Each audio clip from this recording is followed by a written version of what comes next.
नमस्कार। एनसीईआरटी कक्षा 1 गणित की पाठ्यपुस्तक पर आधारित इस शिक्षक प्रशिक्षण में मैं डॉक्टर नीतू शर्मा और मेरी पूरी टीम राज्य शिक्षा संस्थान उत्तर प्रदेश प्रयागराज से आप सभी का हार्दिक स्वागत करते हैं। प्रशिक्षण का आज 9वां दिन है। प्रशिक्षण के इस क्रम में आज हम मापन की अवधारणा के विषय में चर्चा करेंगे, जिसके लिए आज आप लोगों के साथ हमारे साथी प्रवक्ता डॉक्टर जनार्दन सिंह जी गतिविधि आधारित मापन की अवधारणा का ज्ञान हम बच्चों को किस प्रकार दे सकते हैं, इस पर चर्चा करेंगे। Doctor. Thank you madam. Good afternoon to all of you. सभी को नमस्कार। आज के ट्रेनिंग के सेकंड सेशन में आपका स्वागत है। मैं जनार्दन सिंह और आज हम चर्चा करेंगे मापन की अवधारणा, कंसेप्ट्स ऑफ मेजरमेंट। तो उसमें हम लोग चर्चा करेंगे, सबसे पहले बात करेंगे कि मापन क्या है और फिर उसके बाद इसकी जरूरत क्यों पड़ती है। ये हम अपने लेवल पे एक एज ए टीचर एजुकेटर और एज ए टीचर के बीच की बात है कि हम लोग ये जानेंगे, कोशिश करेंगे या जानने का प्रयास करेंगे कि मापन की आवश्यकता क्यों और डिफरेंट मापन की विधियां क्या है, मापन का मानक और अमानक के संदर्भ में उस पर चर्चा करेंगे। लेकिन मैं एक बात शुरू में यहाँ क्लियर कर दूं कि हमें इस क्लास के बच्चों तक, क्लास 1 के जो बच्चों के लिए जिनको आपको आगे चल के ट्रेन करना है, पढ़ाना है स्कूलों में, उनको इस शीर्षक के तहत आपको लंबाई तक ही सीमित रखना है या ज्यादा से ज्यादा छोटा, बड़ा, मोटा, पतला, जैसे कि संख्यापूर्ण संबंध में आपको बताया गया। लेकिन यहाँ पर चूंकि ये ट्रेनिंग एक टीचर्स के द्वारा, एक टीचर एजुकेटर और एक टीचर्स के बीच की बात है, तो हम थोड़ा सा उसके ब्रॉड सेंस में भी चर्चा करेंगे ताकि हमें और आपको जब भी हम बच्चों के सम्मुख होंगे क्लास में, हमें किसी भी प्रकार की कोई दिक्कत परेशानी महसूस ना हो। तो आइए हम चलते हैं मापन। तो सबसे पहले मापन की जो स्टैंडर्ड डेफिनेशन है मापन, उसके बारे में चर्चा करेंगे और थोड़ा सा मूल राशियां और मूल मात्रक पर जाएंगे और पूरक राशियों तक जाते हुए फिर धीरे धीरे हम वापस अपने क्लास 1 के लेवल पर आएंगे। सबसे पहले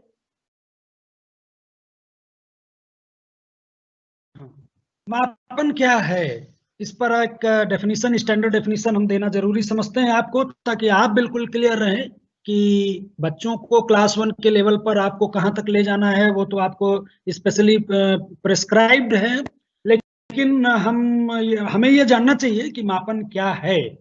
तो सबसे पहले जो मापन की स्टैंडर्ड डेफिनेशन है, यानी मापन किसे कहते हैं, किसी भौतिक राशि के परिमाण को संख्याओं में व्यक्त करना ही मापन है। कोई भी जो फिजिकल क्वांटिटी है, जो उसके जो भौतिक राशि है, उसका जो परिमाण है, उसको हम अगर किसी संख्या के रूप में व्यक्त करें तो संख्या के रूप में वही व्यक्त करने की क्रिया मापन कहलाती है। जैसे कि उदाहरण के तौर पर लंबाई अगर नापना है, मान लीजिए कि हमें कहना है कि ये जो सामने पेड़ है, जो पौधा है, उसकी लंबाई मान लेते कहते हैं कि 2 मीटर है। तो यहाँ पर 2 शब्द जो है वो संख्यात्मक मान हुआ और मीटर क्या हुआ, मीटर की चर्चा भी हम आगे थोड़ी देर में आपके सम्मुख रखते हैं। तो फिर से एक बार मैं रिपीट करना चाहूंगा, मापन किसी भौतिक राशि के परिमाण को संख्याओं में व्यक्त करना ही मापन कहलाता है। मापन जो है वो बेसिकली एक तुलना करने की प्रक्रिया है। तुलना करने की प्रक्रिया का मतलब क्या हुआ कि एक उदाहरण लिया हमने कि जैसे पेड़ की जो लंबाई या पौधे की जो लंबाई 2 मीटर हमने बताया, उसमें 2 का मतलब क्या है, वो तुलना किया गया है। मापन बेसिकली एक कंपैरिजन करने की प्रक्रिया है। इसमें हम किसी भौतिक राशि की मात्रा की तुलना एक पूर्व निर्धारित मात्रा से करते हैं और यह पूर्व निर्धारित मात्रा ही उस राशि विशेष की मात्रक कहलाती है। कि जैसे मान लीजिए कि लंबाई का मात्रक हम यहाँ पे लंबाई या दूरी भी आप कह सकते हैं, उसको हम मीटर में लेते हैं। और फिर द्रव्यमान जानना चाहें, अगर द्रव्यमान का मात्रक क्या है, तो हम स्टैंडर्ड यूनिट की बात कर रहे हैं, यहाँ पे एमकेएस सिस्टम की बात कर रहे हैं। एमकेएस सिस्टम या एसआई यूनिट भी जिसको हम लोग बोलते हैं, MKS माने मीटर किलोग्राम सेकेंड, या SI यूनिट मतलब है इंटरनेशनल स्टैंडर्ड ऑफ यूनिट की बात हम कर रहे हैं यहाँ पे। तो अगर हम एक हल्के मोटे मोटे तौर पर चर्चा करना चाहें तो कुल हमारे पास मूल राशियां इस प्रकार हैं: लंबाई, द्रव्यमान, समय, ताप, विद्युत धारा, ज्योति तीव्रता और पदार्थ की मात्रा। और लंबाई को हम मीटर में नापते हैं, यानी लंबाई तो मूल राशि हो गई जो मैंने परिभाषा दिया कि किसी भौतिक राशि के परिमाण को संख्याओं में व्यक्त करना मापन कहलाता है। तो यहाँ पे लंबाई राशि हो गई, और जो उसका मूल मात्रक है वो मीटर हो गया जिससे हम तुलना करते हैं। द्रव्यमान का किलोग्राम हो गया, आप जानते हैं। समय को सेकंड में मेजर करते हैं हम लोग, ये भी आपको पता होगा। विद्युत धारा को हम लोग एम्पियर में मेजर करते हैं। ताप को डिग्री केल्विन में मेजर हम करते हैं। ज्योति तीव्रता को कैंडिला में मेजर करते हैं। और पदार्थ की मात्रा जो ज्यादातर हम लोग केमिस्ट्री या फिजिक्स में यूज करते हैं उसको हम मोल में व्यक्त करते हैं। और इसके अलावा दो पूरक राशियां भी हैं हमारी, कोण और घन कोण, और रेडियन और स्टेड रेडियन के टर्म्स में उसको हम मेजर करते हैं। तो ये रही मोटे मोटे तौर पर डेफिनेशन। और चूंकि हमें यहाँ अपने आप को लंबाई तक ही सीमित रखना है, तो लंबाई का चूंकि एमके सिस्टम में जो उसका मूल मात्रक है वो मीटर है, इसलिए मीटर की भी डेफिनेशन भी हम लोग एक बार रिकॉल कर लें। आप सबने पढ़ा होगा अपने क्लासेस के दौरान कि मानक मीटर क्या है। एक मानक मीटर वैसे तो पेरिस में एक लैब में रखा हुआ है, एक स्पेसिफिक जो रॉड है उसकी लंबाई है, उसके दो मार्क्स बने हुए हैं, उसके दोनों मार्क्स के बीच की लंबाई है। लेकिन वो लंबाई ली कहाँ से गई, हम उस पे जाना चाहते हैं। तो जो स्टैंडर्ड 1 मीटर माना जाता है वो उसको इस तरीके से हम कर सकते हैं कि 1 मानक मीटर वह दूरी है, यानी एक जो मानक मीटर, कोई आपसे पूछी कि 1 मीटर, आखिर हम कैसे जानेंगे कि 1 मीटर कितना होता है, तो उसके लिए हमें एक स्टैंडर्ड की जरूरत है, कि स्टैंडर्डाइजेशन या मानकीकरण करने की जरूरत पड़ेगी। तो उसका मानकीकरण इस तरीके से किया गया है कि उसमें सब्जेक्टिविटी ना हो, ऑब्जेक्टिविटी हो, वो हर दशा में हमेशा अनचेंज रहे, उसमें कोई परिवर्तन ना हो।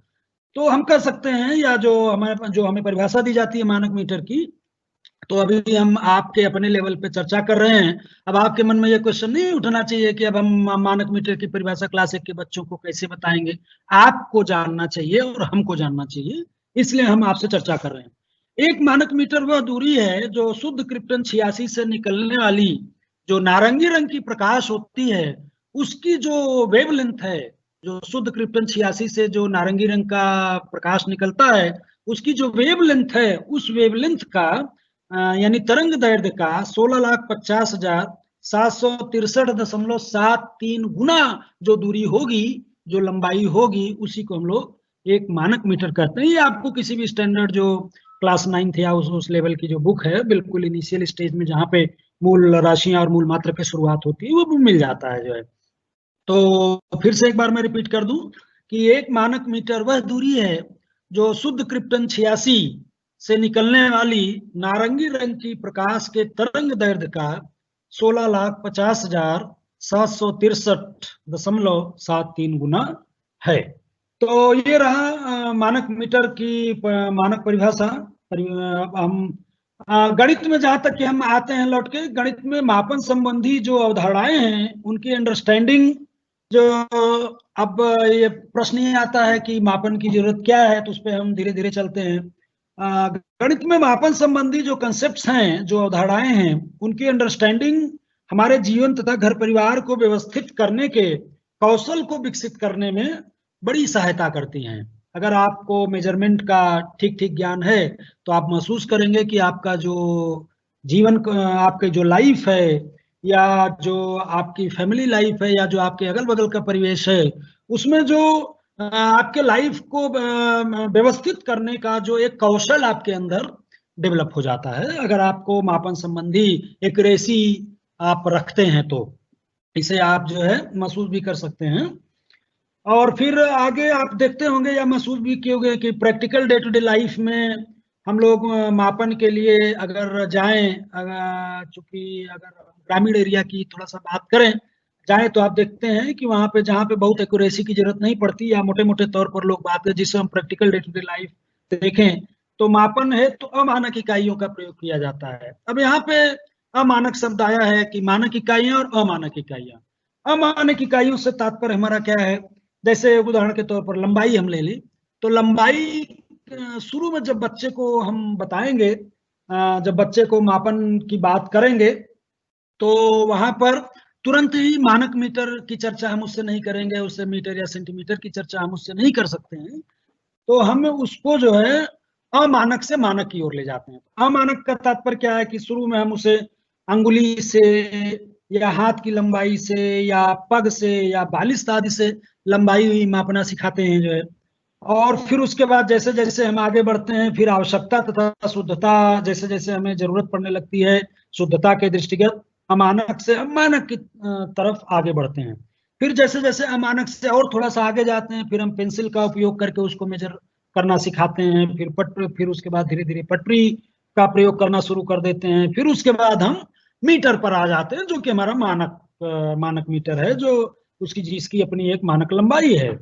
और मीटर के बाद फिर हम किलोमीटर पर भी आ जाते हैं। और जब बहुत ज्यादा लंबी लंबी दूरियों के मापने की जरूरत पड़ती है, जैसे दो प्लैनेट्स के बीच की दूरी या और एस्ट्रोनॉमिकल डिस्टेंसेस की जब हम बात करें, या तो उसको हम लोग प्रकाश वर्ष में नापते हैं। एक बड़ा ही फेमस आप लोगों के स्तर का ये बात है, हम लोगों के स्तर का बात है, जानना चाहिए। प्रकाश वर्ष जो है वो समय का नहीं, वो दूरी का मात्रक है।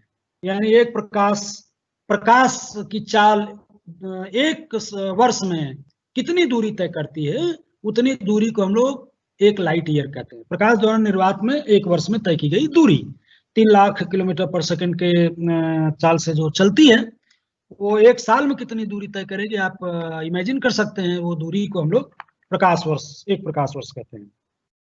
उसके बाद स्थान विशेष की आवश्यकता अनुसार मानक इकाइयों का स्वरूप अलग भी हो सकता है, जैसे कि हमने डिस्कस किया कि अगर मैं किसी ऐसे स्थान पर काम कर रहा हूँ जहाँ बड़ी दूरियों की जरूरत है, तो हम लाइट ईयर की बात करेंगे, या 2 शहरों या 2 नगरों के बीच की दूरियों का प्रयोग नापने की जरूरत है, तो हम किलोमीटर का प्रयोग करेंगे, आदि आदि।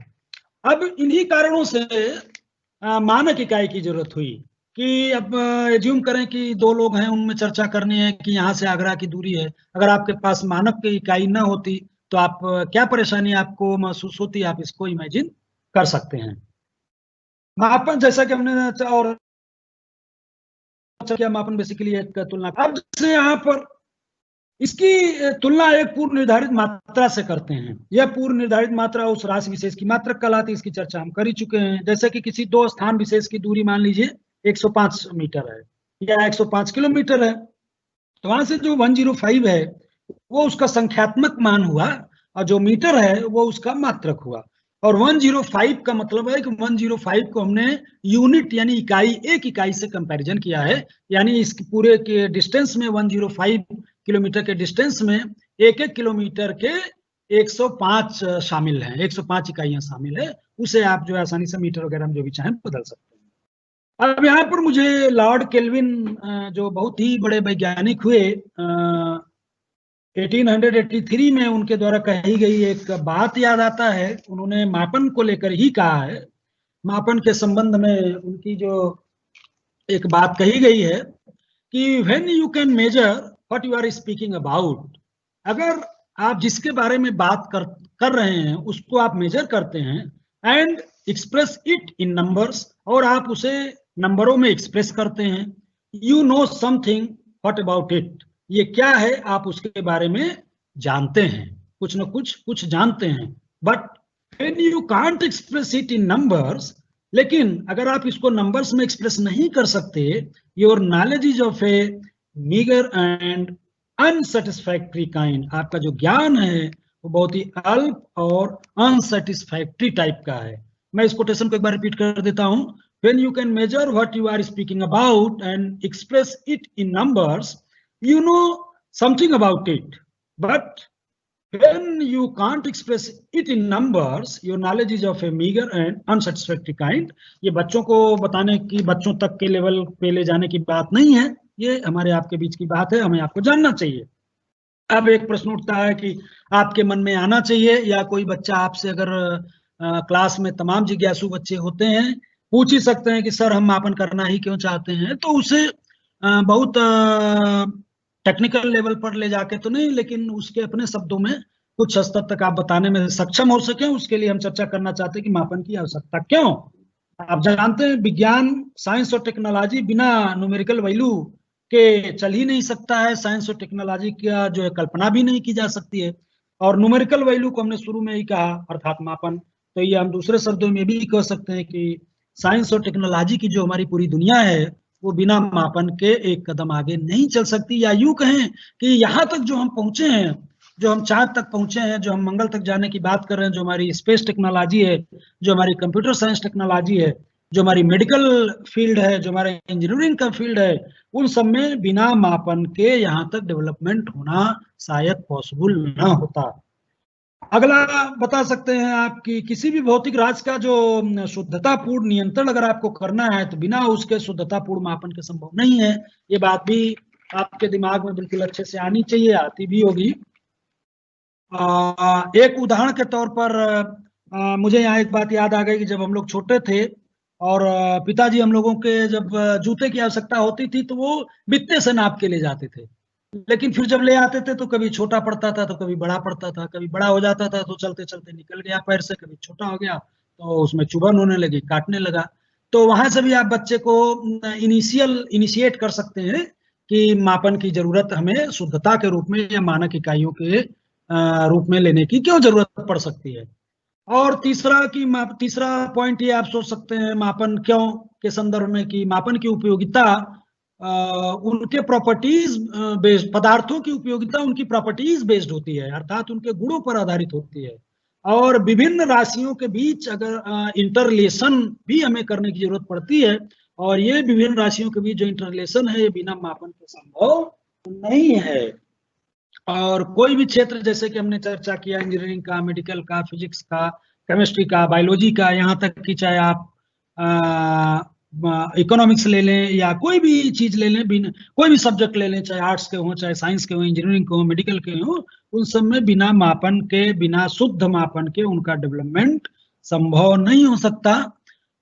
तो आप ये बता सकते हैं कि मापन की आवश्यकता क्यों, और हमें लगता है कि आप एंजॉय किए होंगे।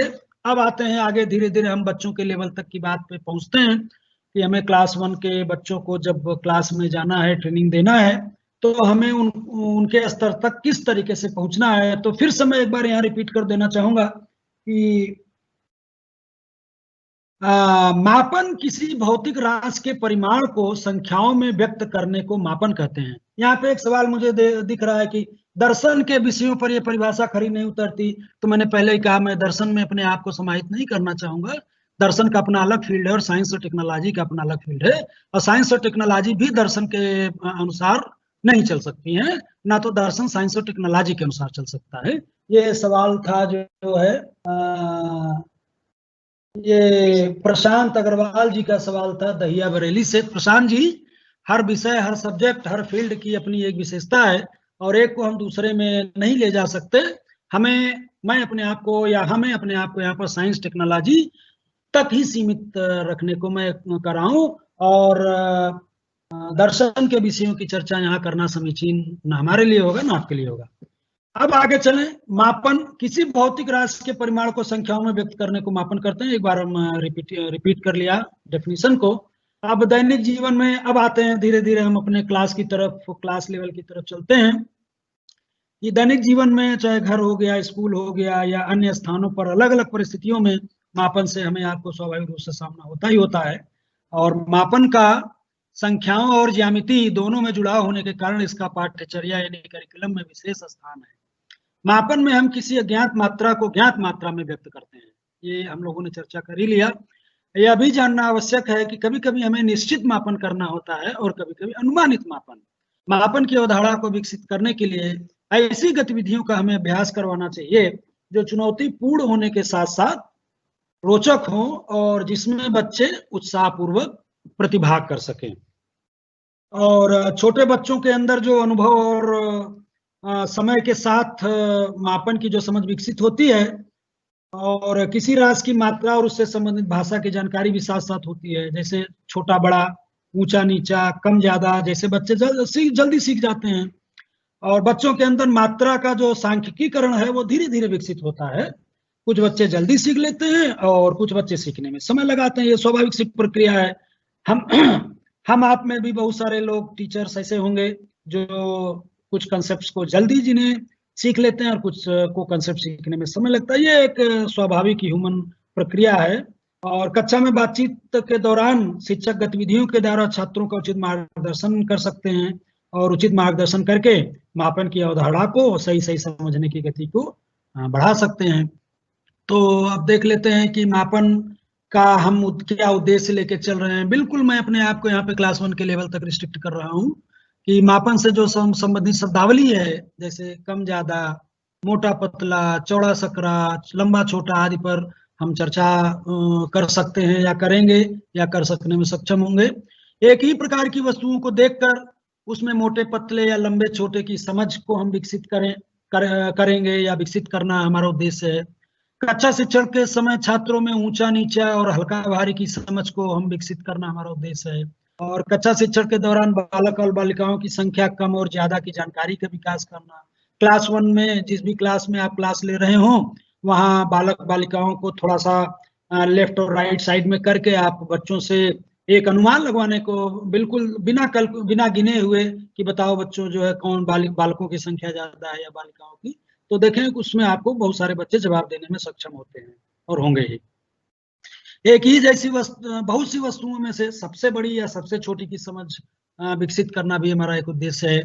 और बच्चों का जो है मानक की अमानक से मानक अवधारणा में सामान्यीकरण करना भी, बच्चों का मापन की अमानक से मानक अवधारणा में जो है सामान्यीकरण करना भी हमारा एक उद्देश्य है यहाँ पर। और इसके जो मापन की आवश्यकता, ब्रॉड सेंस में हमने जो है मापन की क्या आवश्यकता है इसकी चर्चा हमने पीछे किया भी है। और यहाँ पर फिर एक बार जल्दी जल्दी देख लेते हैं कि भौतिक राशियों के परिमाणात्मक ज्ञान के लिए भी मापन की आवश्यकता होती है। और राशियों के तुलनात्मक ज्ञान हेतु जैसे छोटा बड़ा कम ज्यादा दूर पास आदि के लिए भी मापन की आवश्यकता होती है। यहाँ पे बिल्कुल हम आपको अपने डोमेन में रिस्ट्रिक्ट करके बात कर रहे हैं कि अगर कोई बच्चा पूछे तो आप एक सरल शब्दों में बिना टेक्निकलिटी का यूज किए हुए, बिना टेक्निकल शब्दों का बहुत ज्यादा उपयोग किए हुए उसको समझाने में सक्षम हो सकेंगे। और फिर मानव जीवन में एक्यूरेसी और ऑब्जेक्टिविटी के समावेशन हेतु भी आप मापन की बहुत आवश्यकता होती है। और अब आप यहाँ पे देख सकते हैं कि जो हमने चर्चा किया अभी थोड़ी देर पहले कि मापन की परंपरागत विधियां या जिसको अमानक विधियां कहते हैं, कि ऐसी विधियां जो मानक नहीं है। मानक का मतलब अर्थात ये हुआ, अमानक का तात्पर्य ये हुआ कि जिनको पूरे हर जगह सर्वव्यापी मान्यता प्राप्त नहीं है या जो पर्सन टू पर्सन वेरी कर सकते हैं। जैसे एक बच्चे से कहें कि अपने किताब की लंबाई अपने अंगुली से या बित्ते से नाप के बताओ, और या फिर उसी को आप अपने से नापेंगे तो देखें दोनों में अंतर आ जाता है। यानी उसका जो एग्जैक्ट एक्यूरेसी है वो आपको बदल जाती है डिफरेंट अंगुली या हथेली का प्रयोग करते समय। तो ये मानक विधियां हैं। हाथ का प्रयोग कर सकते हैं आप, जो है कदम का प्रयोग कर सकते हैं। तो ये मापन की जो है परंपरागत या अमानक विधियां कहलाती हैं।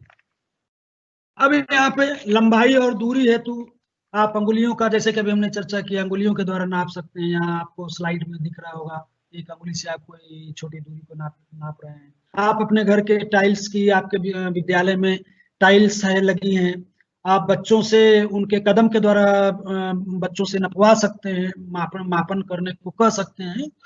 तो ज्यादातर एक शब्द ये आ रहा है कि नाप और मापन और नाप क्या है। तो मापन उसका स्टैंडर्ड शब्द है और हम लोग आम बोलचाल की भाषा में कभी कभी उसको नाप कर देते हैं। तो बच्चों से उसकी, जबकि उसे शुद्ध भाषा में हमें माप कहना चाहिए। माप करने को ही मापन कहते हैं। तो बच्चों से उसकी माप करवा सकते हैं कि एक क्लास 1 के बच्चे से कि अपने पैर के द्वारा, कदम के द्वारा मापे कि कमरे की लंबाई कितनी है। तो आप देखेंगे कुछ, मान लीजिए कोई संख्यात्मक मान आता है, मान लीजिए कि 20 कदम आता है। फिर क्लास 2 के बच्चे से अगर आप नपवाएं तो देखें कि कम हो जाता है। तो इस तरीके से भी अमानक से मानक की ओर आप बच्चों को ले जा सकते हैं, जो भी हम चर्चा करेंगे। या बालिश के द्वारा नपवा सकते हैं, या आप हाथ की, उनकी हाथ से की लंबाई से भी आप उनसे नपवा, बेंच की लंबाई आप नपवा सकते हैं, या बच्चों के किताबों की लंबाई या उनके जो है बित्ते से नपवा सकते हैं। ये सब लंबाई या दूरी हो तो अमानक इकाइयां होती हैं जिनका आप प्रयोग कर सकते हैं। एक बड़ी गतिविधि आपके सामने दिख रही होगी कि क्रिकेट का मैदान है, उसमें एक बच्चा जो है क्रिकेट की पिच पर खड़ा हुआ है। और फिर वो यहाँ पे उसके स्टेप्स को दिखाया गया है चित्र से। उसने अपने पिताजी या दादाजी से पूछा कि दादाजी पिच की लंबाई कितनी होती है, तो उन्होंने अपने कदम के अनुसार उसके अनुसार बताया कि बेटा हम तो इसको 22 कदम लेते हैं या 23 कदम लेते हैं, उदाहरण के तौर पर। अब कितना लेते हैं वो तो बात की बात है, स्टैंडर्डाइजेशन करना तो बाद में देखेंगे, लेकिन उन्होंने बताया कि 22 कदम लेते हैं, होना चाहिए। तो बच्चा अपने कदम से 22 कदम नाप के उसने जो है विकेट वगैरह को वहां पे लगा रखा है। दादाजी आके देखते ही बोलते हैं, अरे बेटा ये तो तुम्हारी पिच बहुत छोटी है। तो यहाँ से भी उसको एक कंसेप्ट देना है, हमें एक कंसेप्ट दे देते हैं कि ये अमानक इकाइयां हैं, और फिर बाद में जब मानक इकाइयों पे जाएंगे तो आप इसको वहां से कोरिलेट कर सकते हैं। तो यहाँ पे दिखाने का तात्पर्य सिर्फ इतना था कि अगर आपको अमानक से मानक में जाने की जरूरत पड़े तो आप किससे जो है चीजों को कोरिलेट करते हुए ले जाएं, ताकि बच्चे को समझने में आसानी हो। अब पाठ्य पुस्तक की सहायता से जो भी आपकी हमारी जो एनसीईआरटी की बुक है, जो क्लास 1 में जिसका इंग्लिश में हम लोग मैथ मैजिक बोलते हैं और हिंदी में जो गणित का जादू कहलाती है, उसमें भी जब भी वो आपके हाथ में आए तो आप देखें कि बच्चे को बिल्कुल एकदम इनिशियल स्टेज से आगे ले जाने की कोशिश की गई है। दो आप पेंसिल, बच्चे अक्सर पेंसिल, नई पेंसिल आपके पास हो या किसी बच्चे के पास नई पेंसिल हो और कोई बच्चा लिखते लिखते छोटा हो गया और पेंसिल, तो आप दोनों को दिखा के वहां पे कंपैरिजन करवा सकते हैं लंबा छोटा का, जो संख्यापूर्ण संबोध में भी आपको शुरू में हम लोगों द्वारा बताया गया होगा। या कोई दो वस्तुएं हैं जो एक बड़ी है, सीढ़ी जैसे उदाहरण के तौर पर ले लिया कि सीढ़ी, दो सीढ़ी हो, एक छोटी हो एक बड़ी हो, दिखा के आप बच्चों से पहचानवा सकते हैं या उनके समझ को विकसित करने में आपको मदद मिल सकती है कि कौन सी सीढ़ी लंबी है और कौन सी सीढ़ी छोटी है। अब इसी तरीके से दो से अधिक वस्तुएं आप ले लीजिए एक ही प्रकार की हो, जैसे मान लीजिए यहाँ पे हमने लाल मिर्च ले रखा है या गाजर ले रखा है, जो भी आप लेना चाहें ले सकते हैं। तो दो से ज्यादा लें और उसमें आप दिखा के फिर धीरे धीरे देखें हम किस तरीके से छोटा बड़ा लंबा छोटा से अब सबसे लंबा सबसे छोटा पर जाना चाह रहे हैं। अभी ये मैं अपने आप को लंबाई और दूरी तक हमने अपने आप को रिस्ट्रिक्ट कर रखा है कि, तो उसमें आप दो से अधिक वस्तुओं में दिखा के पूछे कि इसमें सबसे लंबा कौन सा है और सबसे छोटा कौन सा है। हाँ, दो से अधिक में लंबा छोटा पूछेंगे तो शायद वो कंफ्यूज करेगा और वो पूछना उचित भी नहीं होगा। इसी तरीके से दो जिराफ के चित्र आप दिखा दें, उसमें आपको किताब में मिलेगा कि ऊंचा कौन है छोटा कौन है। या दो बच्चों को, आप अपने क्लास के बच्चों को, एक छोटे कद के बच्चे को एक बड़े कद के बच्चे को, यानी एक छोटी क्लास के बच्चे को एक बड़ी क्लास के बच्चे को पास बुलाएं खड़ा करके, किसी बच्चे से आप अपनी क्लास 1 के बच्चे से पूछें कि बताओ बेटा इसमें छोटा कौन है, बताओ बिटिया छोटा कौन है बड़ा कौन है। तो इस तरीके से आप उनकी अवधारणा को विकसित कर सकते हैं। या आपके विद्यालय के आसपास कई मकान बने हुए होंगे, उसमें दो से अधिक मकानों को दिखा के बच्चों को बिल्कुल एकदम अनुभव करवा सकते हैं कि सबसे ऊंचा मकान कौन सा है, सबसे छोटा मकान कौन सा है। इस तरीके से आप गतिविधि जो है छोटी छोटी पाठ्य पुस्तक के आधारित। अब यहाँ पे एक परंपरागत खेल हमको याद आ जाता है जो आपने भी अपने टाइम में खेला होगा और हम लोगों ने भी बहुत खेला है, और काफी कभी कभी तो पिटाई भी हो जाती थी गार्जियन के द्वारा, गिल्ली डंडे का खेल। और उस गिल्ली डंडे में जो हम दूरियां नापते थे कि किसकी गिल्ली जो है सबसे दूर गई, तो उसमें हम डंडे का प्रयोग करते थे। तो कुछ हद तक यहाँ पे भी बिल्कुल मानकीकरण तो नहीं हुआ है, लेकिन कुछ हद तक यहाँ पे मानकीकरण हुआ है। एग्जैक्ट तो हम नहीं बता पाते कि दूरी कितनी है, लेकिन हाँ, चाहे जो भी नापे, चाहे जितनी बार भी नापे उस डंडे से, वो दूरी बराबर आपको उसमें कोई अमानक से हम धीरे धीरे मानक की ओर बच्चों को आप बता सकते हैं कि बेटा जब गिल्ली डंडा खेलते हैं तो डंडे की मदद से दूरी नापते हैं। तो ये एक स्टेप है हमारा अमानक से मानक की ओर जानने का। फिर उसके बाद इसी तरीके से अनुमान आप लगवा सकते हैं, जिसमें अब यहाँ पे देखिए, अब उसके हम धीरे धीरे किताब में आपको तर्क शक्ति डेवलप करने की बात कही गई है।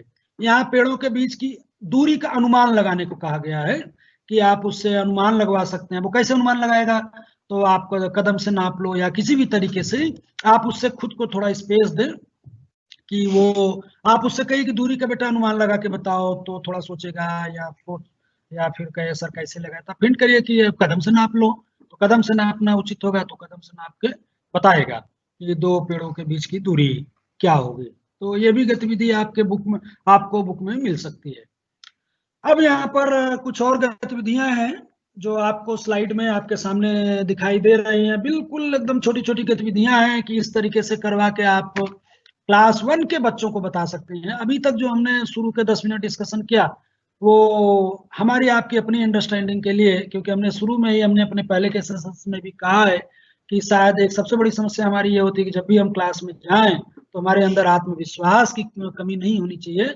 हमारा आत्मविश्वास सातवें आसमान पर होना चाहिए और हमें अपने जो भी विषय वस्तु हमें वहां पढ़ाना उसकी परफेक्ट तैयारी होनी चाहिए। अब परफेक्ट से मतलब अब आप ये अनुमान ना लगाएं कि नो वन कैन परफेक्ट या नो बडी इज परफेक्ट। तो परफेक्ट का तात्पर्य यहाँ पे हमारा है बेहतर से बेहतर तैयारी से। अब लंबाई की अवधारणा को व्यक्त करने के लिए हमने पहले भी चर्चा किया कि आप दो बच्चों को, क्लास के दो बच्चों को बुला लीजिए अपने सामने, डिफरेंट डिफरेंट क्लास के, और फिर के जो अपने क्लास का 1 का बच्चा है उससे आप पूछिए कि बताओ बच्चा, बेटा तुम्हारी लंबाई या बड़े भैया की लंबाई में किसकी जो है ज्यादा लंबाई है, किसकी लंबाई ज्यादा है, किसकी लंबाई बड़ी है। तो वो भी थोड़ा सा जब आप बच्चे से बात करेंगे तो आपसे बात करने में उसका संकोच भी खत्म होगा और उसके अंदर अपने आप को भी एक्सप्रेस करने की क्षमता जाने अनजाने डेवलप होगी। और गतिविधि आपको आगे दिखाई दे रही है कि बच्चे को यह गतिविधि भी अपने पाठ्य पुस्तक की मदद से भी लिया है, अभी आपको बताया है कि 2 पेड़ों को दिखा के। हाँ, लेकिन ध्यान ये रहे कि जो अगर मान लीजिए किताब में ही 2 पेड़ बने हैं या जहां भी आप कंपैरिजन के लिए ले जा रहे हो आसपास, तो ध्यान रहे कि वो दोनों पेड़ जो है समतल लंबा एक ही समतल पर हो। ऐसा ना हो कि थोड़ा छोटे बच्चे हैं और उनको अनुमान लगाने में समस्या, एक पेड़ कहीं नीचे गड्ढे में हो और एक पेड़ ऊंचाई पर हो, तो कंपैरिजन करने में उनको वहां थोड़ा सा प्रॉब्लम हो सकती है। लेकिन वो भी आप बिल्कुल ये जो आप पर्यावरण से भी इसको जोड़ते हुए एकदम जो साक्षात अनुभव देंगे बच्चे को, तो उसके मन मस्तिष्क में चिरस्थायी रहेगा। और फिर यहाँ पे एक गतिविधि है जो आपके सामने दिख रही है कि पेड़ के एक जैसे 2 पत्ते या कागज की 2 झंडियां देकर भी बच्चे को, हाँ, झंडियों के उस पर याद आया कि अभी भी शायद आपके विद्यालय के आसपास या हमारे गांव परिवेश में किसी उत्सव के मौके पर, किसी शुभ कार्य के मौके पर झंडियों के द्वारा सजावट करने का बड़ा प्रचलन रहा है।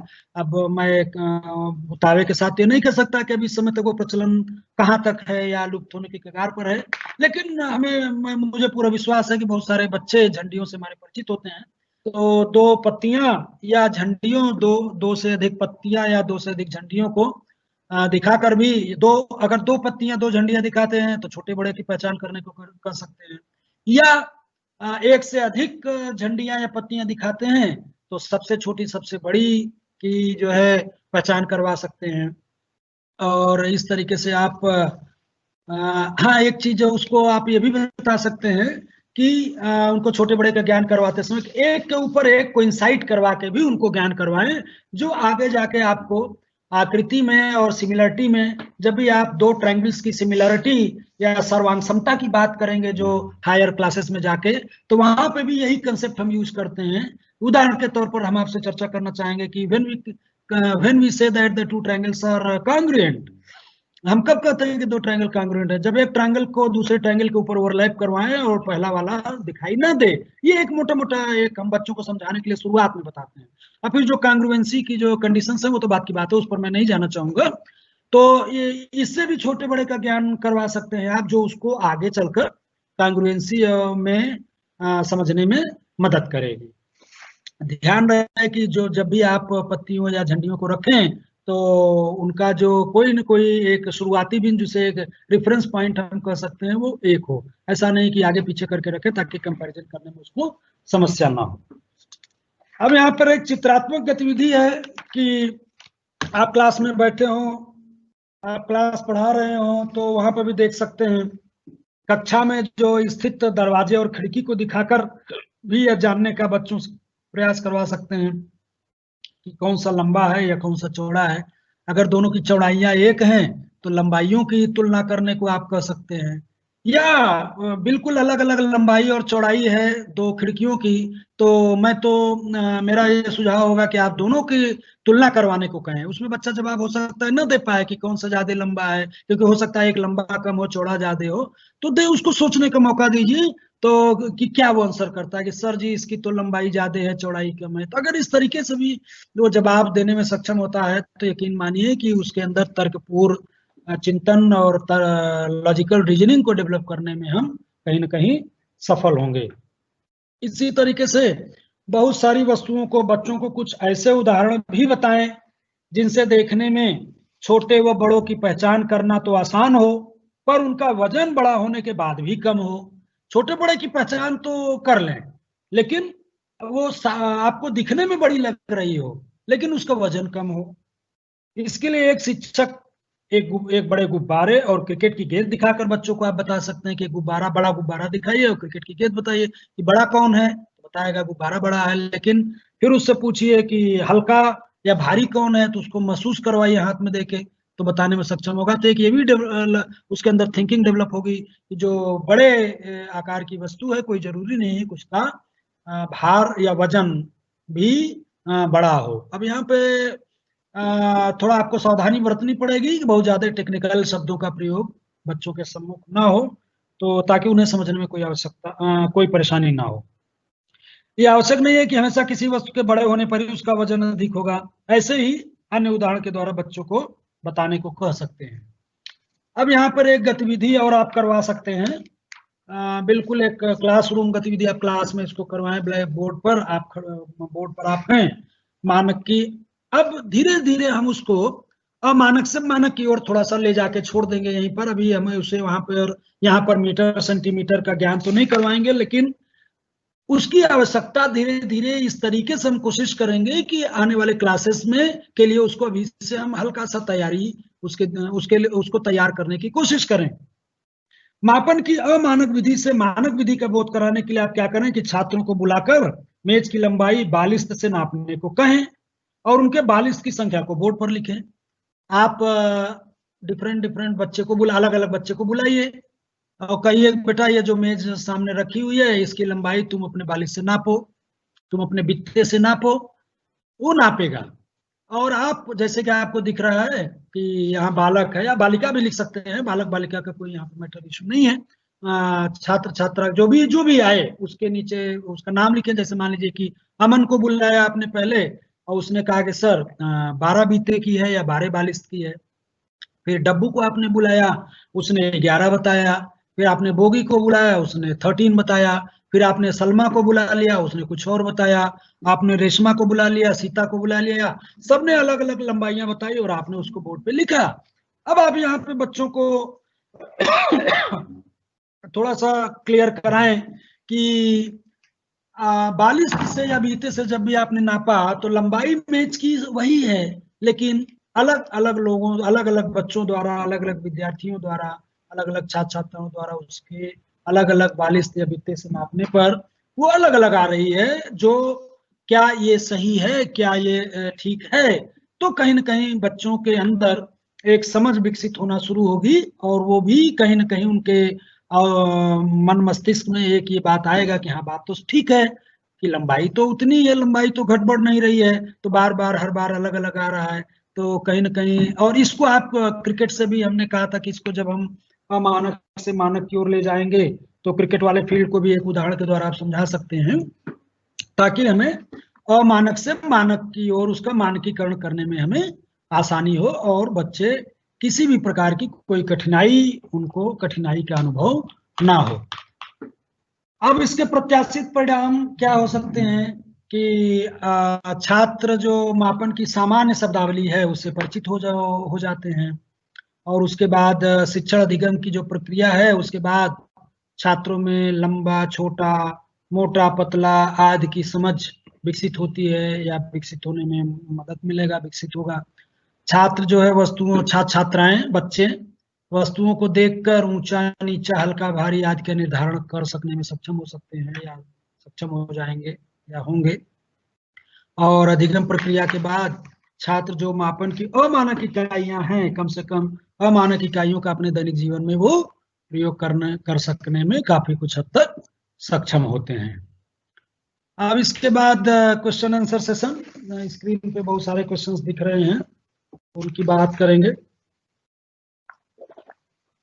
तो एक सवाल सुनील सुल्तानपुर का दिखाई दे रहा है। सॉरी कि मानक मीटर क्या होता है। तो मानक मीटर की परिभाषा हमने बताया कि इसको आप देख सकते हैं। एक मानक मीटर वह दूरी है जो शुद्ध क्रिप्टन 86 से निकलने वाली नारंगी रंग के प्रकाश की तरंग दैर्घ्य का 16,50,763 गुना होता है। ये आप किसी भी स्टैंडर्ड बुक आप देखें क्लास 9th स्टैंडर्ड की, तो उसमें आपको मिल जाएगा। पूरक राशियां कौन है? तो पूरक राशियां जो है जिनके मात्रक रेडियन और स्टेरेडियन कोण और घन कोण पूरक राशियां होती हैं। कि ये क्या सामान है, दिखाई नहीं दे रहा है। अब ये ज्योति ठाकुर जी हैं गोरखपुर से, उनका कहना है कि घर की किचन में भी मापन है। तो बिल्कुल ज्योति जी, घर के किचन में मापन है, हमारे आपके मकान में मापन है, हमारा जो भी आप जहां भी देखे बिना मापन के तो काम ही नहीं चल सकता है। तो हमने अपने पहले ही शुरुआत के समय में ही बताया कि जितना यहाँ तक हम डेवलपमेंट में पहुंचे हैं, जो भी हमारी जो डे टू डे लाइफ है वो बिना मापन के तो संभव ही नहीं है। तो बिल्कुल सही कहना है आपका कि घर के किचन में भी मापन है। गीता जी का बुलंदशहर से सवाल है कि क्लास 1 में कौन सी मानक मापन इकाई से परिचित कराएं। तो गीता जी, हमने बार बार पूरे सेशन के दौरान कहा कि क्लास 1 में लंबाई से संबंधित मापन इकाई, वो भी अमानक इकाइयों तक ही हमें अपने आप को रिस्ट्रिक्ट करना है। अब मापन और मूल्यांकन में क्या अंतर है? मापन किसी भी, हमने शुरू में ही कहा, मापन किसी भौतिक राशि के परिमाण को संख्याओं में व्यक्त करना मापन कहलाता है, जबकि मूल्यांकन का एक ब्रॉड सेंस है कि कक्षा के दौरान, पूरे सेशन के दौरान बच्चे ने क्या सीखा, उसका मापन मूल्यांकन है। तो उम्मीद है कि आपको मापन और मूल्यांकन में अंतर समझ में आया होगा। और क्या मापन ही संख्या पूर्ण अवधारणा है? नहीं, मापन संख्या पूर्ण अवधारणा नहीं है। संख्या पूर्ण अवधारणा हमने आपको स्पेशली बताया था कि संख्याओं का ज्ञान शुरू होने से पूर्व कुछ चीजों की जानकारी होनी चाहिए यहाँ पे। और फिर हम मापन के लिए जो स्पेसिफिक डेफिनेशन तक रखते हुए हमने आपको सेशन में दिया, मापन के अमानक इकाई से लेके मानक इकाई तक हम गए हैं। अमानक से मानक की ओर कैसे जाएंगे, पूरे सेशन में हमने आपको बताया। ये हर्ष जी का सवाल अलीगढ़ से, लगता है हर्ष जी ने पूरा सेशन सुना नहीं ध्यान से। अमानक से मानक की ओर कैसे ले जाएंगे, इस पर गतिविधि आधारित बहुत सारी गतिविधियां हमने आपको दी हुई है, आप उसको देख सकते हैं। पीपीटी के माध्यम से हमने शेयर किया है कि अमानक से मानक की ओर कैसे जाएं। हमने उदाहरण भी लिया कि आप अपने क्लास, जिस क्लास में आप पढ़ा रहे हो, क्लास 1 के बच्चों को बारी बारी से बच्चों को, अलग अलग बच्चों को बुलाएं और आप ये गतिविधि है जो शेयर की जा रही है, आप इसके थ्रू भी अमानक से मानक की ओर लेके जा सकते हैं बच्चों को, कि बारी बारी से बच्चों को बुलाएं और उनसे अपने मेज की लंबाई नापने को कहें, अपने बालिश्त से, बित्ते से, यानी हाँ, यानी जो अंगूठा है और जो आपकी अनामिका है उसको आप पूरा फैला लीजिए। बिल्कुल सबसे छोटी जो उंगली है आपके, हाँ, कनिष्ठिका, जो सबसे छोटी उंगली, जब सबसे छोटी उंगली, उसे क्या नाम है वो आप देखिए अपना, जो सबसे छोटी उंगली है और जो अंगूठा है उसको आप बिल्कुल एकदम सीधे फैलाइए, तो उसके बीच की जो दूरी है उसे हम बालिश कर रहे हैं। यहाँ पे चित्र में दिख भी रहा है, बिल्कुल एकदम स्पेसिफिकली बनाया गया है यहाँ पे। तो ये सवाल था कि बालिश क्या है। कक्षा 1 के स्तर पर ये सवाल है ब्रजेश नाथ तिवारी जी का, गोरखपुर से। कक्षा 1 के स्तर पर क्या मापन को बच्चों को समझाने की आवश्यकता होगी या सीधे समझ विकसित करेंगे? तो ब्रजेश नाथ जी, मुझे ये सवाल आपका समझ में नहीं आया कि सीधे समझाने की आवश्यकता होगी या समझ विकसित। बिना समझाए किसी बच्चे को कैसे समझ विकसित हो सकती है?